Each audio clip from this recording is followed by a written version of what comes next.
The Abominations of Yondo by Clark Ashton Smith. Narrated by Matthew Schmitz.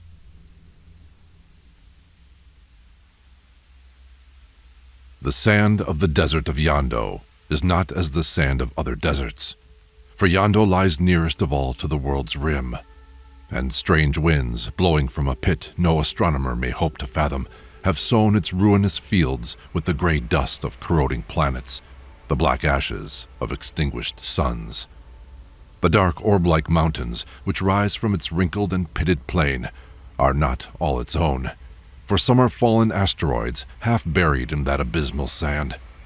Things have crept in from nether space, whose incursion is forbid by the gods of all proper and well-ordered lands.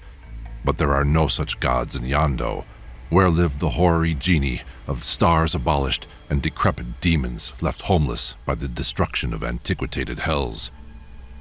It was noon of a vernal day when I came forth from that interminable cactus forest in which the inquisitors of Ong had left me, and saw at my feet the gray beginnings of Yondo. I repeat, it was noon of a vernal day, but in that fantastic wood I had found no token or memory of a spring, and the swollen, fulvous, dying and half-rotten growths through which I had pushed my way were like no other cacti, but bore shapes of abomination scarcely to be described. The very air was heavy with stagnant odors of decay, and leprous lichens mottled the black soil and russet vegetation with increasing frequency. Pale green vipers lifted their heads from prostrate cactus bowls and watched me with eyes of bright ochre that had no lids or pupils.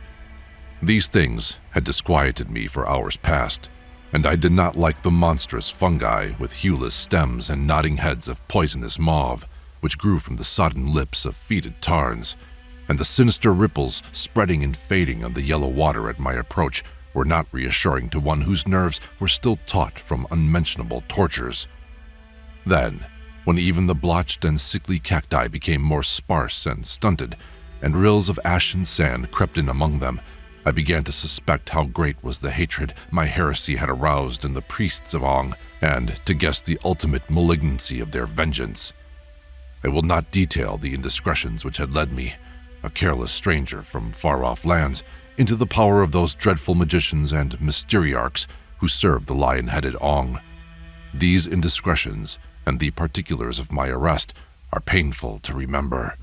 And least of all do I like to remember the racks of dragon gut strewn with powdered adamant on which men are stretched naked, or that unlit room with 6-inch windows near the sill where bloated corpse worms crawled in by hundreds from a neighboring catacomb.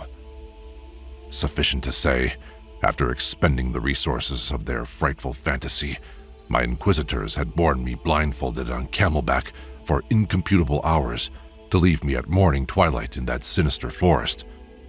I was free, they told me, to go whither I would, and in token of the clemency of Ong, they gave me a loaf of coarse bread and a leathern bottle of rank water by way of provision.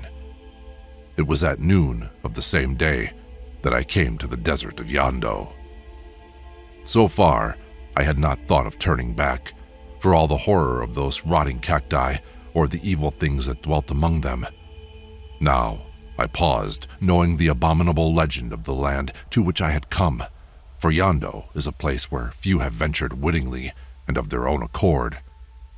Fewer still have returned, babbling of unknown horrors and strange treasure, and the lifelong palsy which shakes their withered limbs, together with the mad gleam in their starting eyes beneath whitened brows and lashes, is not an incentive for others to follow.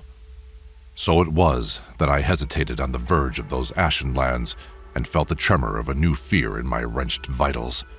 It was dreadful to go on, and dreadful to go back, for I felt sure that the priests had made provision against the latter contingency.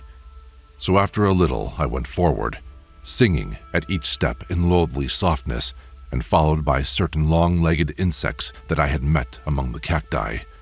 These insects were the color of a week-old corpse, and were as large as tarantulas. But when I turned and trod upon the foremost, a mephitic stench arose that was more nauseous even than their color. So, For the nonce, I ignored them as much as possible. Indeed, such things were minor horrors in my predicament.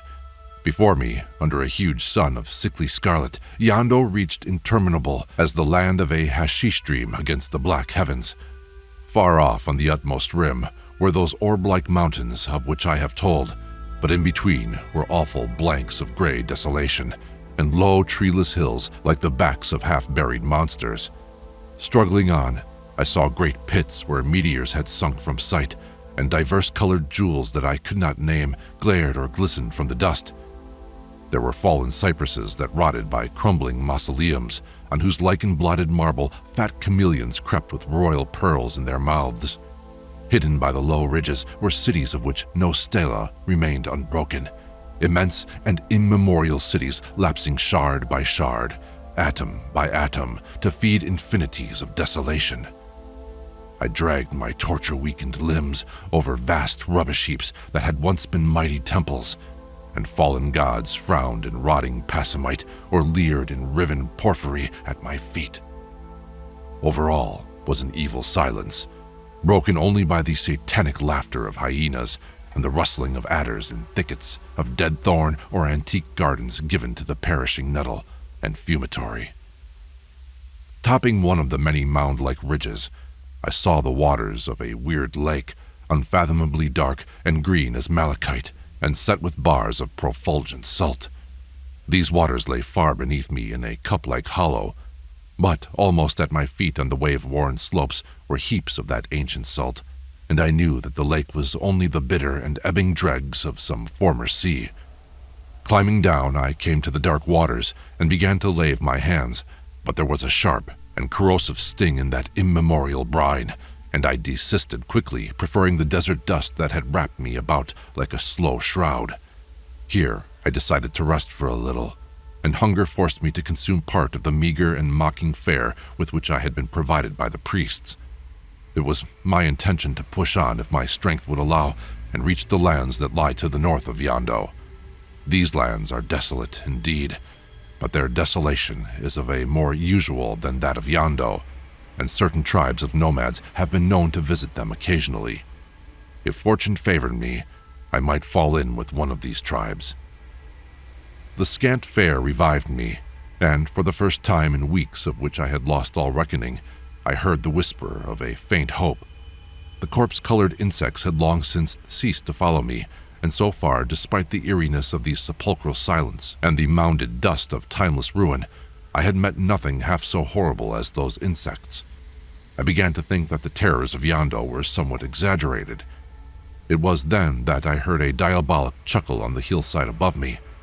The sound began with a sharp abruptness that startled me beyond all reason, and continued endlessly, never varying its single note like the mirth of an idiotic demon.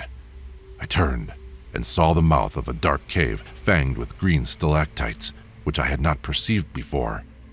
The sound appeared to come from within this cave. With a fearful intentness, I stared at the black opening. The chuckle grew louder, but for a while I could see nothing. At last I caught a whitish glimmer in the darkness. Then, with all the rapidity of nightmare, a monstrous thing emerged. It had a pale, hairless, egg-shaped body, large as that of a gravid she-goat, and this body was mounted on 9 long wavering legs with many flanges, like the legs of some enormous spider. The creature ran past me to the water's edge, and I saw that there were no eyes in its oddly sloping face, but 2 knife-like ears rose high above its head, and a thin, wrinkled snout hung down across its mouth, whose flabby lips, parted in that eternal chuckle, revealed rows of bat's teeth. It drank acidly of the bitter lake then. With thirst satisfied, it turned and seemed to sense my presence, for the wrinkled snout rose and pointed toward me, sniffing audibly. Whether the creature would have fled or whether it meant to attack me, I do not know, for I could bear the sight no longer, but ran with trembling limbs amid the massive boulders and great bars of salt along the lakeshore. Utterly breathless, I stopped at last, and saw that I was not pursued. I sat down, still trembling, in the shadow of a boulder. But I was to find little respite, for now began the second of those bizarre adventures which forced me to believe all the mad legends I had heard. More startling, even than that diabolical chuckle, was the scream that rose at my very elbow from the salt-compounded sand, the scream of a woman possessed by some atrocious agony or helpless in the grip of devils. Turning, I beheld a veritable Venus, naked in a white perfection that could fear no scrutiny, but immersed to her navel in the sand. Her terror-widened eyes implored me, and her lotus hands reached out with beseeching gesture. I sprang to her side and touched a marble statue whose carven lids were drooped in some enigmatic dream of dead cycles and whose hands were buried with the lost loveliness of hips and thighs. Again I fled, shaken with a new fear, and again I heard the scream of a woman's agony, but this time I did not turn to see the imploring eyes and hands. Up the long slope to the north of that accursed lake, stumbling over boulders of basanite and ledges that were sharp with verdigris-covered metals, floundering in pits of salt on terraces wrought by the receding tide in ancient aeons, I fled as a man flies from dream to baleful dream of some cacodemoniacal night. At whiles there was a cold whisper in my ear, which did not come from the wind of my flight, and looking back as I reached one of the upper terraces, I perceived a singular shadow that ran pace by pace with my own. This shadow was not the shadow of man, nor ape, nor any known beast. The head was too grotesquely elongated, the squat body too gibbous, and I was unable to determine whether the shadow possessed 5 legs or whether what appeared to be the 5th was merely a tail. Terror lent me new strength, and I had reached the hilltop when I dared to look back again. But still, the fantastic shadow kept pace by pace with mine, and now I caught a curious and utterly sickening odor, foul as the odor of bats who have hung in a charnel house amid the mold of corruption. I ran for leagues while the red sun slanted above the asteroidal mountains to the west, and the weird shadow lengthened with mine, but kept always at the same distance behind me. An hour before sunset, I came to a circle of small pillars that rose miraculously unbroken amid ruins that were like a vast pile of potsherds. As I passed among these pillars, I heard a whimper, like the whimper of some fierce animal, between rage and fear, and saw that the shadow had not followed me within the circle.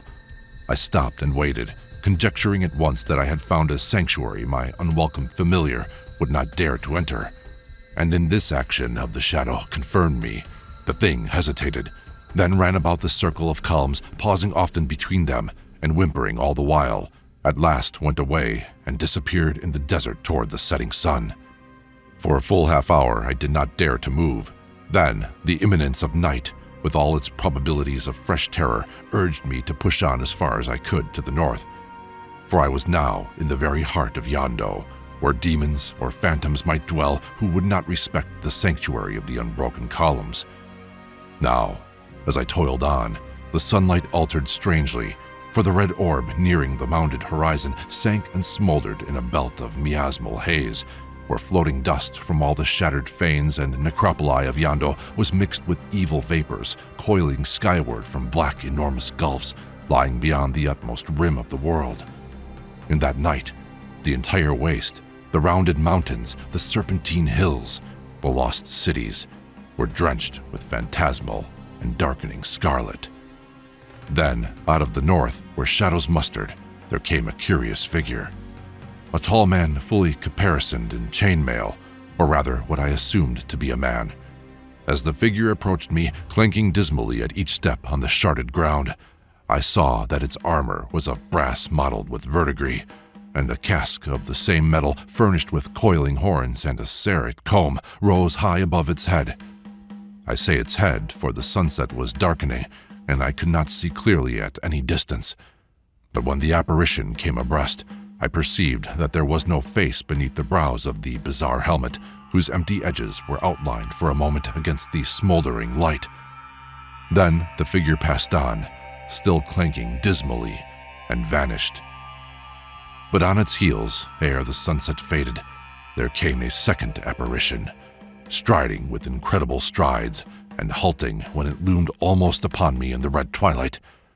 The monstrous mummy of some ancient king still crowned with untarnished gold, but turning to my gaze, a visage that more than time or the worm had wasted. Broken swathings flapped about the skeleton legs, and above the crown that was set with sapphires and orange rubies, a black something swayed and nodded horribly, but for an instant I did not dream what it was. Then, in its middle, 2 oblique and scarlet eyes opened and glowed like hellish coals, and 2 ophidian fangs glittered in an ape-like mouth. A squat, furless, shapeless head on a neck of disproportionate extent leaned unspeakably down and whispered in the mummy's ear. Then, with one stride, the titanic lich took half the distance between us, and from out the folds of the tattered cerecloth a gaunt arm arose, and fleshless, taloned fingers laden with glowering gems reached out and fumbled for my throat. Back through aeons of madness and dread, in a prone, precipitate flight I ran from those fumbling fingers that hung always on the dust behind me. Back forever, unthinking, unhesitating, to all the abominations I had left, back in the thickening twilight toward the nameless and sharded ruins, the haunted lake, the forest of evil cacti, and the cruel and cynical inquisitors of Ong who waited my return.